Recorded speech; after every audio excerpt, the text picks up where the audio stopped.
நம்மள பல பேர்த்தால் பொருளாதார ரீதியாக அடுத்த கட்டத்துக்கு போகாததுக்கான ஒரு காரணமாக நான் நினைக்கிறது, நம்ம எல்லாத்துக்குமே இந்த சமுதாயத்தின் மீது ஒரு கோபம் இருக்கும்.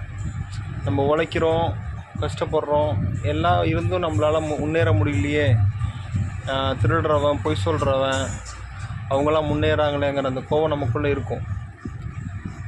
என்னை பொறுத்த வரைக்கும் நம்மளோட கடமைங்கிறது உழைக்கிறது சரியான பாதையில் அடுத்தவங்களை பாதிக்காத அளவுக்கு. திருடி சம்பாரித்து முன்னேறி போகிறாங்கன்னா அதுக்கான பின்விளைவுகளை அவங்க அனுபவிப்பாங்க. நீங்கள் உங்கள் வழியில் கரெக்டாக போயிட்டுருக்கீங்களாங்கிறத மட்டும்தான் நீங்கள் சிந்திச்சு பார்க்கணுங்கிறது என்னோடய கருத்து. காரணம் என்னென்னா, நீங்கள் கஷ்டப்பட்டு சம்பாதிக்கிறீங்க, போகிறீங்க, எல்லாமே ரைட்டு தான். அந்த பணத்தை முறையாக கையாளுறீங்களான்னு கேட்டால் அது கேள்விக்குரிய விஷயமாக தான் இருக்குது. அதனால் சமூகத்தின் மீது உள்ள பார்வையை உங்களோட மாற்றிக்கிட்டு உங்கள் மீது கவனத்தை செலுத்தி உங்கள் பொருளாதாரம் உயரத்துக்கு என்ன பண்ணுமோ அதை மட்டும் கவனமாக எடுத்துங்க.